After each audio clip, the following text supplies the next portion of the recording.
சளி பிடிச்சிருக்கிறவங்களுக்கு இருக்கிற பெரிய பிரச்சனை என்னன்னு பார்த்தீங்கன்னா, மாத்திரைகள் எல்லாம் சாப்பிடும்போது அவங்களுக்கு தற்காலிகமாக ஒரு நிவாரணம் கிடைக்குதே தவிர, அந்த சளி வெளியேறதில்ல. உங்களுக்கு நுரையீரலில் சளி ரொம்ப அதிகமாக இருக்குதுங்களா?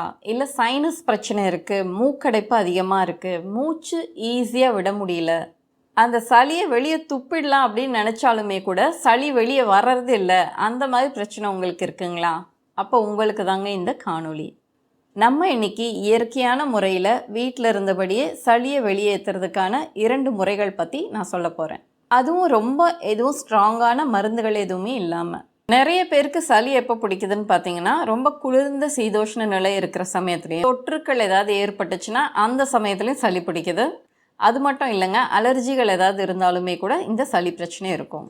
அதுவும் இந்த சளி ரொம்ப கெட்டியாக இருக்கும்போது உங்களுக்கு மூச்சு விடுறதே ரொம்ப கஷ்டமாக தான் இருக்கும். பேசுறது கஷ்டம், தூங்குறதும் கஷ்டம். இதனால உங்களுக்கு தொண்டையில் ஒரு விதமான எரிச்சல் உண்டாகுது, இருமல் பிரச்சனையும் உண்டாகுது. நெஞ்சு பகுதியில் நிறைய பேருக்கு ஒரு பாரமாக இருக்கும். அவங்க மாத்திரைகள், சிரப் அந்த மாதிரி எடுத்துக்கும் போது கண்டிப்பாக அவங்களுக்கு ஒரு நிவாரணம் கிடைக்கும். ஆனால் ஒரே பிரச்சனை என்னன்னு பார்த்தீங்கன்னா, அந்த சளி வெளியேறாது. அந்த சளியை எப்படி ஈஸியாக சில நிமிடங்களில் வெளியேற்றுறது அப்படிங்கிறத நீங்களும் தெரிஞ்சுக்கணும் அப்படின்னா ஈஸி அப்படின்னு கமெண்ட் பண்ணுங்கள். இந்த காணொளியில் நம்ம 2 இயற்கையான முறைகளை பின்பற்ற போகிறோம். அது மட்டும் இல்லைங்க, அது கூடவே எந்தெந்த உணவுகளெல்லாம் சாப்பிடும்போது சளி பிடிக்கும் அதையும் நம்ம தெரிஞ்சுக்கலாம். இதில் அற்புதமான விஷயம் என்னன்னு பார்த்தீங்கன்னா, இந்த 2 முறைகளையுமே நம்ம சேர்த்து செய்யும் போது இது அற்புதமான பலன்களை உங்களுக்கு உடனடியாக தருது. இந்த காணொளியை முழுமையாக பாருங்கள், அப்போ தான் இது உங்களுக்கு உபயோகமானதாக இருக்கும். நீங்கள் எந்தவித மருந்துகளும் இல்லாமையே இந்த சளியை வெளியேற்றலாம். அதுக்கு முன்னாடி சப்ஸ்கிரைப் பண்ணாமல் யாராவது பார்த்துட்டு இருந்தீங்கன்னா சப்ஸ்கிரைப் பண்ணிக்கோங்க. அப்போ தாங்க நான் போடுற வீடியோஸ் எல்லாமே உங்களுக்கு உடனுக்குடனே வரும். சரிங்க, ஆவி பிடிக்கிறது இதனால என்ன பலன்? உங்களுடைய மூக்கு வழியாக இந்த ஆவி உள்ளே போகும்போது அது உள்ளே இருக்கிற அந்த சளியை கொஞ்சம் லூஸ் ஆக்குது. அப்படி பண்ணும்போது இந்த சளி வெளியேறதுக்கு ரொம்ப உதவியாக இருக்குது. ஆனால் வெறும் இந்த ஆவி படுறதுனால மட்டுமே முழுமையாக இந்த சளியால் வெளியேற முடியாது. அந்த தண்ணீரோட இயற்கையான சில பொருட்களை நம்ம சேர்க்கும் போது அது இன்னும் சக்தி வாய்ந்ததாக மாறுது. இந்த பொருட்களை நம்ம சேர்க்கறதுனால அதுல இருந்து இயற்கையான சில எண்ணெய்கள் வெளியேறுது. அது மட்டும் இல்லைங்க, பாக்டீரியாக்களை அழிக்கக்கூடிய மூலப்பொருட்களும் வெளியாகுது. இந்த நீராவி அந்த சளியை கொஞ்சம் இலகுவாக்கி இன்ஃப்ளமேஷனை குறைக்குது. இதனால உங்களுடைய சுவாச பாதைகள் எல்லாமே அடைப்புகள் எதுவுமே இல்லாமல் நல்லா கிளியர் ஆகுது. இதில் நம்ம 3 பொருட்கள் மட்டும்தாங்க சேர்க்க போகிறோம். முதலாவதா துளசி இலைகள். இந்த துளசி இலைகளில் நுண்ணுயிர்களை கொல்லக்கூடிய தன்மையும் இன்ஃப்ளமேஷனை குறைக்கக்கூடிய தன்மையும் இருக்கு. அடுத்ததா ஹிமாலயன் சால்ட், இது நம்ம உபயோகப்படுத்த போகிறோம். இந்த உப்புக்கு சளியை கரைக்கக்கூடிய ஒரு தன்மை இருக்கு. இஞ்சி சளியை வெளியேற்றக்கூடிய ஒரு மருந்தா இந்த இடத்துல செயல்படுது. இதுல 4வதா ஒரு முக்கியமான ஒரு பொருளையும் நம்ம சேர்க்க போறோங்க, அதுதான் புதினா. இந்த புதினா இலைகளில் மென்தால் அப்படிங்கிறது இருக்குங்க. இது சுவாச பாதைகளை நல்லா திறக்குது. சரி, இதை எப்படி தயாரிக்கிறது?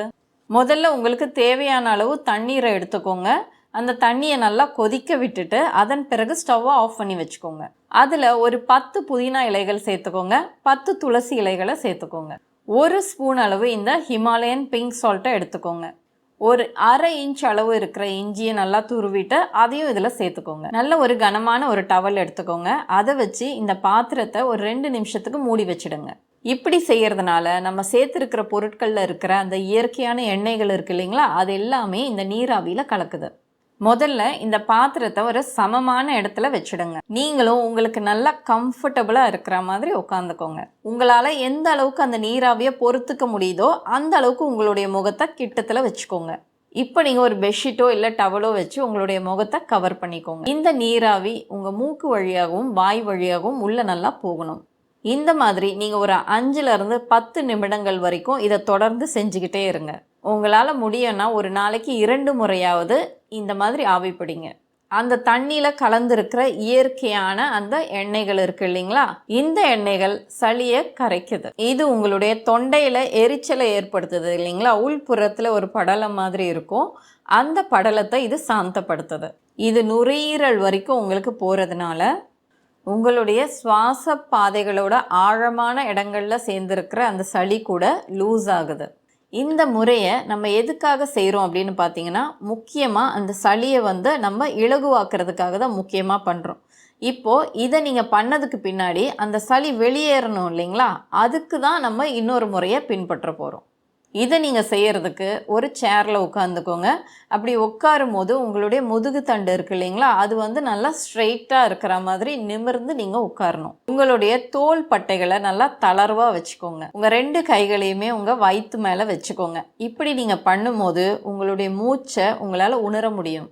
நீங்கள் இப்படி உட்காரும் போது உங்களுடைய 2 பாதங்களுமே தரையில் நல்லா சமமாக படணும். நீங்கள் சரியான பொசிஷனில் உட்கார்ந்தா மட்டும்தான் நீங்கள் இதை செய்யும் போது உங்களுடைய நுரையீரல்கள் நல்லா விரிவடையுது. மூக்கு வழியாக மெதுவாக ஆழ்ந்த மூச்சை நீங்கள் எடுக்கணும். வேகமாக எடுக்காதீங்க. எவ்வளவு மெதுவாக உங்களால் எடுக்க முடியுமோ அந்த மாதிரி மெதுவாக தொடங்கி ஆழ்ந்து ஒரு மூச்சு இழுத்து வச்சுக்கோங்க. உங்களுடைய நுரையீரல் முழுசுமே இந்த காற்று நல்லா நிரம்பினதுக்கப்புறமா ஒரு 3 அல்லது 4 செகண்ட்ஸ் வரைக்குமாவது அந்த மூச்சை அப்படியே வச்சுக்கோங்க, விடாதீங்க. உங்களால் எவ்வளோ நேரம் முடியுதோ அவ்வளோ நேரம் நீங்கள் இந்த மாதிரி மூச்சை இழுத்து நீங்கள் ஹோல்டு பண்ணி வைக்கும் போது உங்கள் நுரையீரலில் அழுத்தம் அதிகமாகுது. இந்த அழுத்தம் உருவாகும் போது தான் உங்களுடைய சுவாச குழாயோட பாதைகள் வழியாக அந்த லூஸான சளி இருக்குது இல்லைங்களா, ஏற்கனவே அது கொஞ்சம் இலகுவாகி இருக்குது இல்லைங்களா, அது மேலே எழும்பி வரும். சரிங்க, இப்போ நம்ம மூச்சை ஏற்கனவே ஹோல்ட் பண்ணி தானே வச்சுருக்கோம். அந்த மூச்சை இப்போ வெளியே விடணும் இல்லைங்களா. அந்த மூச்சை நீங்கள் எப்படி விடணும்னு பார்த்தீங்கன்னா, உங்கள் மூக்கு வழியாக விடக்கூடாது, வாய் வழியாக விடணும்.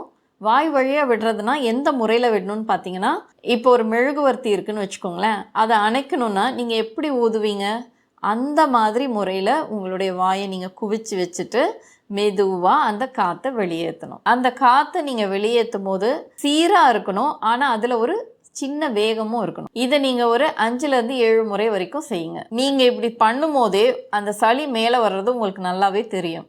சில பேருக்கு பார்த்தீங்கன்னா முதல்லையே மூச்சு இழுத்து விடும்போதே உடனேயே அந்த சளி வெளியேற ஆரம்பிச்சிடும். சில பேருக்கு பார்த்தீங்கன்னா சில நிமிடங்கள் கழித்து இது நடக்கும். இந்த முறையில் நீங்கள் மூச்சு இழுத்து விடும்போது இது உங்கள் சளியை மட்டும் வெளியேற்றுறது இல்லைங்க, உங்களுடைய நுரையீரல்களை இது பலப்படுத்துது. இப்படி நீங்கள் செய்யும் போது அதன் பிறகு உங்களுக்கு சளி இந்த அளவுக்கு உங்களுடைய நுரையீரல்களில் சேராது.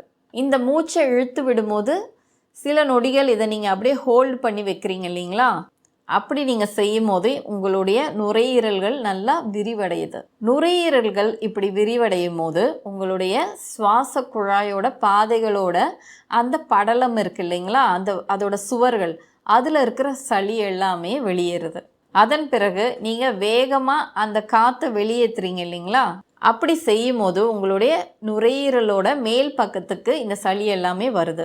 அந்த நேரத்தில் நீங்கள் இருமினாலே அந்த சளி எளிதாக வெளியே வந்துடும். நான் சொன்ன மாதிரியே அந்த ஆவி பிடிக்கிற முறையையும் அதன் கூடவே இந்த மூச்சு பயிற்சியும் சேர்த்து நீங்கள் பண்ணும்போது இது உங்களுக்கு ஒரு நல்ல பலனை கொடுக்குதுங்க.